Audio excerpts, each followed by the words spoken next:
Tu la vois chaque fois que tu regardes par la fenêtre ou lorsque tu allumes la télévision.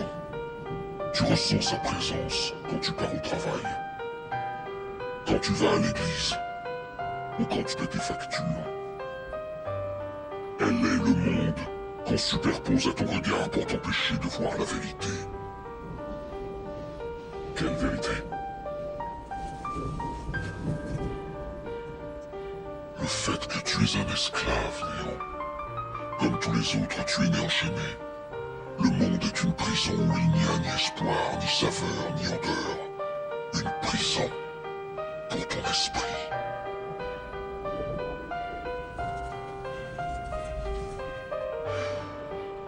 Et il faut que tu saches que malheureusement, si tu veux découvrir ce qu'est la matrice, tu devras l'explorer toi-même.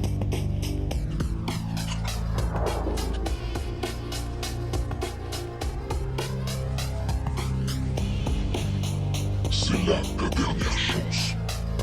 Tu ne pourras plus faire marche arrière. Choisis la pilule bleue et tout s'arrête. Après, tu pourras faire de beaux rêves et penser ce que tu veux. Choisis la pilule rouge, tu restes au pays des merveilles. Et on descend avec le lapin blanc au fond du gouffre.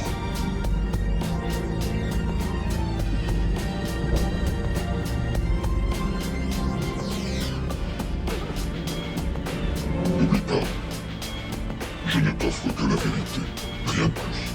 En une seule image, nous y voyons des corrompus, des voleurs, des charlatans, des antidémocrates, des usurpateurs, des traîtres, des menteurs, des hypocrites, des manipulés, des marionnettes, des oppresseurs, des despotes, des tyrans, des exploiteurs, des profiteurs, des escrocs, des pilleurs, des comploteurs, des conspirateurs, des fraudeurs, des despotiques, des imposteurs, des falsificateurs, des idéologues, des destructeurs, des annihilateurs, des saboteurs, des fossoyeurs, des dictateurs, des oppresseurs, des spoliateurs, des arnaqueurs, des imposteurs, des persécuteurs, des bourreaux, des censeurs, des dictateurs, des prédateurs, des pilleurs, des bradeurs, des cyniques, des lâches, des égoïstes, des arrogants, des dominateurs, des colonisateurs, des exploiteurs, des criminels, des parjures, des menteurs, des falsificateurs, des imposteurs, des plutocrates, des mafieux, des despotes, des profiteurs, des traîtres, des immoraux, des délinquants, des bandits, des corrupteurs, des vendus, des serviles, des parvenus, des parasites, des nuisibles, des infâmes, des tortionnaires, des juges iniques, des envahisseurs, des esclavagistes, des indignes, des parasites sociaux, des provocateurs, des pyromanes, sociaux, des infiltrateurs, des destructeurs culturels, des pervertisseurs, des fossoyeurs d'espoir, des fossoyeurs de vérité, des architectes du chaos, des profiteurs d'injustice, des conspirateurs silencieux, des instigateurs de peur, des saboteurs économiques, des marionnettes du pouvoir, des agents de désinformation, des pollueurs d'idées.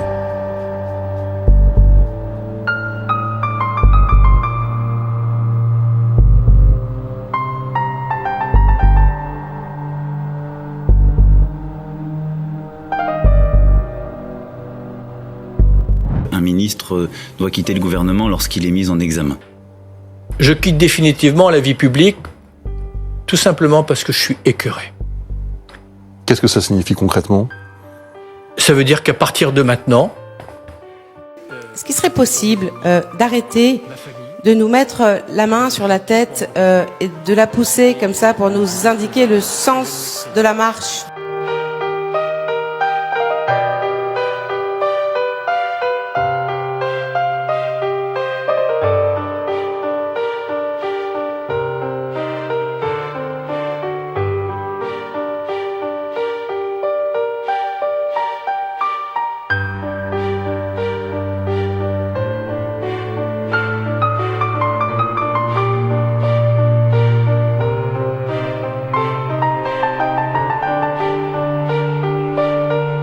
Eux ne savaient pas. Mais vous allez voir un juge pourtant à titre privé Non. qui vous donne des informations sur ce thème. Pas du tout.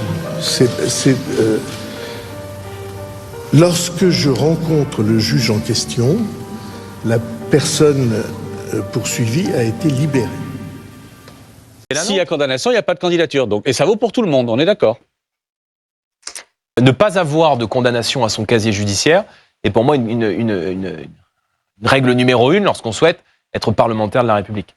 Deuxième point qui a pêché dans cette campagne, Jordan Bardella. Attendez. Maxime. Si Marine Le Pen est condamnée, Si, avec des si, il y a un appel. oui, Je veux bien, on fait le... Ça veut dire que si Marine Le Pen est condamnée, même s'il n'y a pas d'inéligibilité, même s'il n'y a pas d'exécution provisoire, il n'y a pas de candidature possible pour Marine Le Pen. Si, d'expliquer. si au début de l'année, les juges décident de condamner, peu importe la condamnation, il y aura un appel. Non, mais très bien. L'appel vous rend plus blanc que blanc. Très bien. Et si l'appel confirme la première sanction et qu'il y a des législatives en 2027 ou une présidentielle en 2027, Marine Le Pen ne peut pas être candidate parce qu'elle aura été condamnée. C'est ce que vous venez de dire. Mais l'appel ne confirmera pas puisque Marine Le Pen est totalement innocente. Ça, c'est ce que vous dites. C'est ce que je crois, c'est ma conviction. Mais vous venez d'édicter une position de principe qui est de dire s'il y a condamnation, il n'y a pas de candidature. Donc, et ça vaut pour tout le monde. On est d'accord. Tu viens d'un monde imaginaire, Néo. Voici le monde tel qu'il existe aujourd'hui.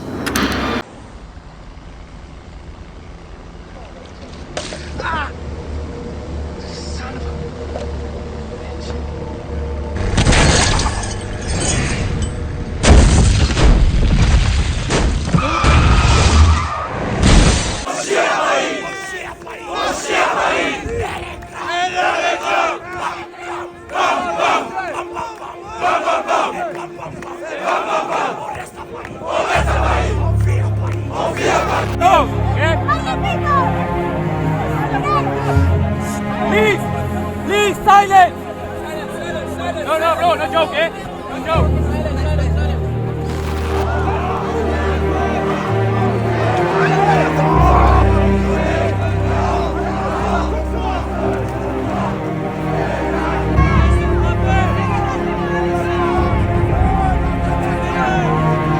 Évacuation sous tension à la Gaîté Lyrique très tôt ce mardi matin. Comme vous voyez sur ces images que j'ai pu filmer pour Brut, plusieurs centaines de CRS et de gendarmes sont arrivés vers 5h du matin pour évacuer ce bâtiment qui était occupé par plusieurs centaines de jeunes migrants depuis le 10 décembre dernier. Mais il y a des migrants à accueillir, et ben ils sont accueillis là.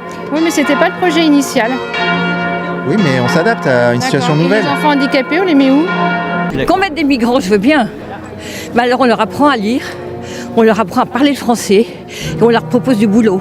On les parque pas comme on les parque partout maintenant en France, sans rien leur offrir. Non, moi je suis catholique, c'est pas ça. S'occuper des migrants, c'est pas ça. C'est pas les parquer tous, sans femmes et enfants d'ailleurs. Et voilà, à Batte-sur-Mer, ils ont fait ça dans une école désaffectée et on les laisse. Comment voulez-vous que ça fasse quelque chose de correct? Si nous continuons sur cette courbe, eh bien, il se peut que d'ici 2060, c'est-à-dire après-demain, je le connaîtrai, ma fille le connaîtra, ce qu'on appelle le peuple historique, les natifs, soient minoritaires sur le sol français. Scandaleux que l'État français soit pas capable d'avoir une dose d'humanité qui permette de loger ces jeunes qui galèrent chez eux, qui viennent ici pour s'intégrer, pour bosser et qui dorment dehors. Enfin, là, je discutais tout à l'heure avec un gamin qui va à l'école. Enfin, il va à l'école, il dort ici et là ce soir il sait pas où il va dormir. Le problème historique pour moi c'est le grand remplacement. Je dis aux Français, est-ce que vous voulez être remplacés? Est-ce que vous voulez devenir minoritaire chez vous? Si vous ne le voulez pas, il faut en prendre les moyens.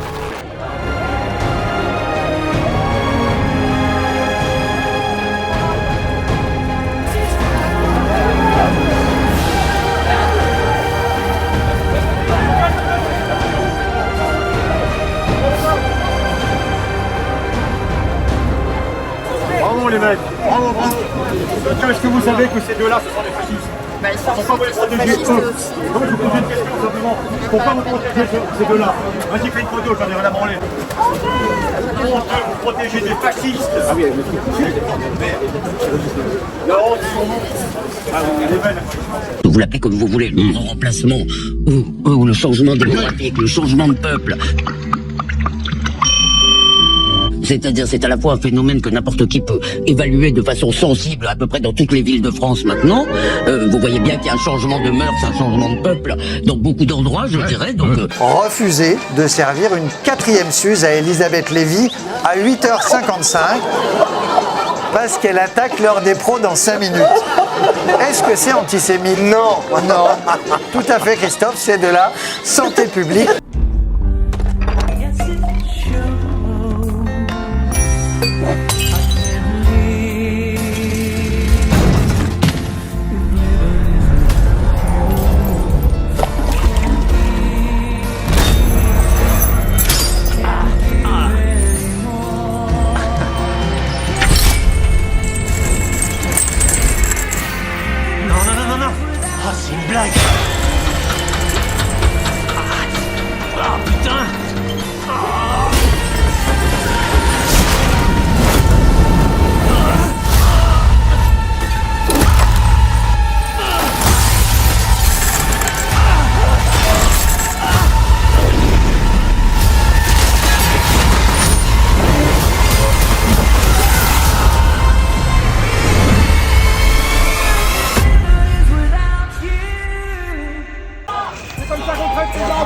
Quelle honte, monsieur! Quelle honte! Quelle honte de virer les sans-abri! La France, ça n'est pas un hôtel. La France, ça n'est pas un guichet social. Pour les allocations familiales, ça doit être réservé aux familles françaises. Les soins gratuits, on arrête. Parce qu'il y a un retraité sur 3 aujourd'hui qui renonce à se soigner parce que le reste à charge, il est trop important. Donc, il n'y a pas à venir en France et à pouvoir bénéficier de toute la palette de soins gratuite sans jamais avoir travaillé ni jamais avoir cotisé. Il faut rétablir le délit de clandestinité qui a été supprimé par la gauche et par le gouvernement de François Hollande en 2012. C'est pas possible de le laisser comme ça dans la menace de l'extrême droite. Nous ne voulons pas répartir, nous voulons que les bateaux puissent repartir. Plutôt que les répartir, il faut les faire repartir.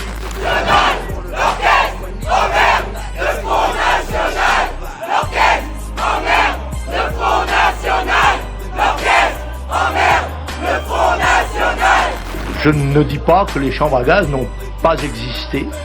Je n'ai pas pu moi-même en voir, je n'ai pas étudié spécialement la question, mais je crois que c'est un point de détail de l'histoire de la Deuxième Guerre mondiale.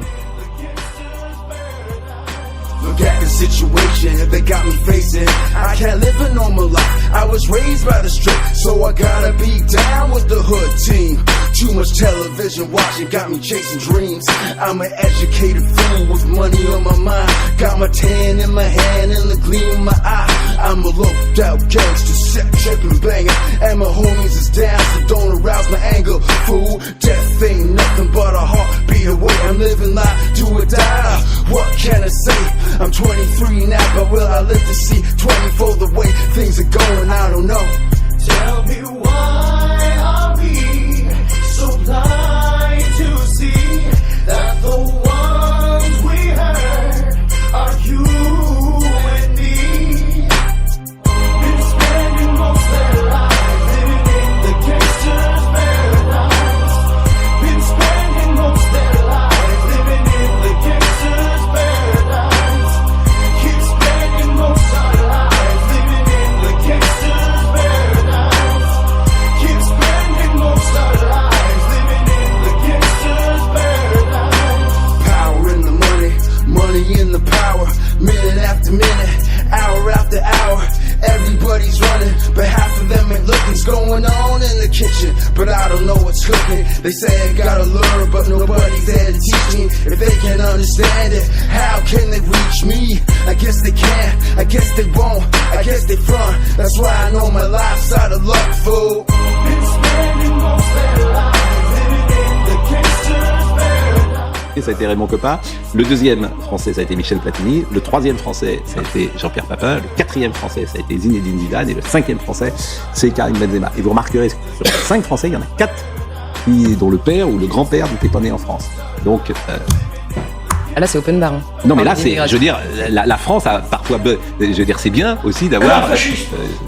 des arrivées de l'extérieur qui glorifient. Ça ne s'appelle pas même une submersion, ça s'appelle une invasion. C'est pas une submersion, c'est une invasion. C'est un appel d'air supplémentaire. On crée un nouvel appel d'air. Frontex, une agence de voyage qui soit là pour accueillir les migrants. Aujourd'hui, Frontex, c'est en gros une agence d'accueil des migrants. Consulté sur le sujet de l'immigration par un référendum dont une partie est constitutionnelle. Samedi 22 mars, mobilisation générale dans tout notre pays. C'est la marche de la fierté de ceux qui n'ont et ne céderont jamais aux idées racistes et à l'extrême droite. Ce qui se joue dans la parole désinhibée qu'on a ces derniers jours, le racisme ou l'antisémitisme désinhibé, dit quelque chose d'une trahison profonde de ce qu'est la France.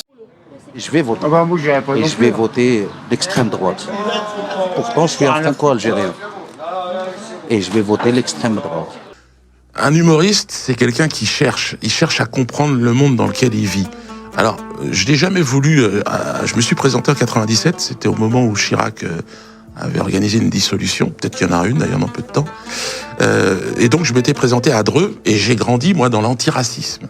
J'étais complètement formaté. Et je dois dire que s'il y a bien une période de ma vie où j'étais, sans le savoir, dans l'incitation à la haine, c'était dans l'incitation à la haine envers Jean-Marie Le Pen et envers le Front National. Les racistes, c'est vous. Au boulot! Racisme! Quoi? Vous me dites ça parce que je suis noir? Bah, évidemment.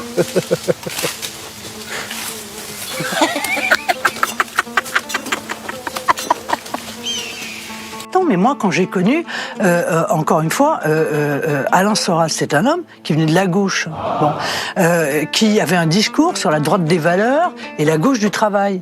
Et puis, au fur et à mesure du temps... Vous était fréquentable quand vous l'avez connu? C'est pas ça. En tout cas, il ne tenait pas publiquement des propos qui étaient des propos inadmissibles. À partir du moment où il a commencé à tenir ce type de propos, moi, en ce qui me concerne, je n'ai plus jamais eu de contact avec lui. Commence à me parler poliment. Non, je ne te respecte pas, donc ça n'a pas de... Tu me respectes pas? Non, je te respecte pas. Non. Hier, la Yougoslavie, ça n'a pas duré 3 ans. Ouais. Je dis, je vais remettre dans le casque et ça va être vite fait. Tu es un fasciste, toi. C'est arrivé plusieurs fois, qu'ils mettent tout le monde au garde-à-vous, puis qu'ils regardent l'escadron comme ça, qui balayent, quoi.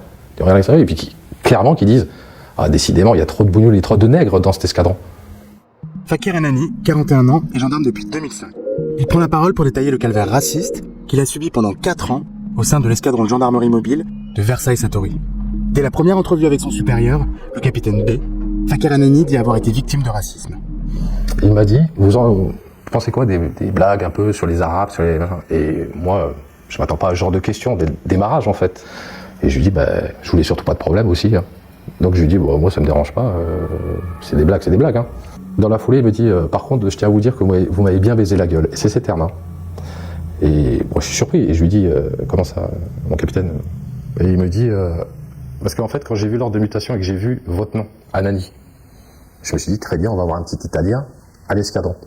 Et là, il me fait en voyant votre gueule, je vois tout de suite que vous êtes pas italien. C'était un signe avant-coureur à tout ce qui allait se passer derrière en fait. Pendant 4 longues années, Fakir et 5 de ses collègues subissent des propos racistes et des humiliations sans que personne ne trouve rien à redire. Mamadou, pour terminer, on va... Enfin, Mamadou. Pourquoi je vous appelle Mamadou? C'est Dieudonné, excusez-moi. Animal qui vit parmi nous. Étranger? Non. Non.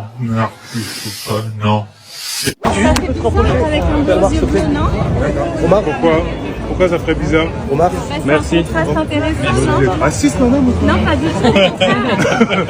Moi, je pense que si le racisme ou la libération de la parole raciste monte dans ce pays, c'est aussi parce qu'il y a une immigration incontrôlée. C'est à cause des immigrés qu'il y a du racisme. Oui, à cause des politiques, à cause des politiques migratoires. Vous vous rendez compte de ce que vous dites? Yann Brossard. Je comprends que votre journal ait été condamné à 2 reprises pour incitation à la haine raciale. Il y a quelques semaines, quelques jours même, Jean-Luc Mélenchon a donné une interview au Figaro. Vous vous rendez compte de ce que vous dites? Je peux finir ma phrase? Non, mais c'est honteux, honnêtement, c'est honteux. Non, mais Yann Brossard, si vous êtes mal à l'aise, non, je suis pas mal à l'aise. écoutez, je suis révolté par ce que vous dites. Oui, mais moi je vous dis qu'une société a du mal à encaisser autant de flux migratoires que Jean-Luc Mélenchon. Non, mais vous avez dit tout à l'heure que s'il y a du racisme, c'est parce qu'il y a trop d'étrangers. C'est parce qu'il y a une immigration incontrôlée en France. Mais je trouve que ce propos est hallucinant. C'est comme si on disait il y a de l'homophobie parce qu'il y a trop d'homosexuels. Vous vous rendez compte de ce que c'est? Si, c'est exactement la même chose. Ça n'a rien à voir. C'est exactement la même chose. C'est-à-dire qu'on renvoie la faute du racisme aux immigrés eux-mêmes. On renvoie la faute du racisme aux scandaleux. Yann Brossard. Il y a le porte-parole du Rassemblement National qui veut dire un truc apparemment. Oh, trop bien, on l'écoute. À Noël, moi j'ai envie d'aller un peu prendre le soleil. Oui, pourquoi pas. Je vais aller passer Noël, en Arabie Saoudite. Voilà une idée. Je vais aller à la messe de minuit, et puis je vais me faire un bon petit repas avec une bonne bouteille de vin, et puis un rôti de porc. Donc toi, tu voudrais aller passer une fête chrétienne dans un pays musulman pour y manger du porc et boire du vin. Ouais, c'est un bon projet de vacances, ouais. Bah c'est ballot, hein, mais ça je vais pas pouvoir le faire. Comment tu vas faire pour t'en sortir, du coup? Parce qu'il n'y a pas d'église, et puis il n'y a pas de vin. Super. Donc je peux pas profiter de mes vacances. Est-ce qu'on n'est pas un peu faible en France? Ah! On se laisse manger, grignoter. Ah, ça sent l'islamophobie là. Ah oui. Par des islamistes. Ça sent fort, hein. Ah. Mais qui te grignote? Qu'est-ce qui vient se plaindre là? Il peut tout faire, de quoi? Quel est le problème? Quel est le problème véritablement? Le communautarisme qui verse vers l'islamisme. Ça sentait bien l'islamophobie. Un musulman en France, il peut aller à la mosquée, il peut manger halal. Oui, on est dans un pays libre et laïque, enfin. Je suis pour l'interdiction du voile dans l'espace public. Pour l'instant. La loi 2004 devrait s'étendre non seulement à l'université, mais aussi aux mairies, aux écoles, plus largement aux accompagnatrices scolaires. Ça avait été évoqué dans la semaine. Je pense que c'est un objectif à terme, mais il faut commencer par étendre la loi de 2004 à l'ensemble de la sphère publique, c'est-à-dire les bâtiments publics, les accompagnatrices scolaires et évidemment les universités. L'œuvre qui n'a étonné personne. Direction la mosquée. Et après j'irai acheter 2-3 packs d'huile. Rocky Abdallah. Tous les jours sur vos écrans. Bismillah.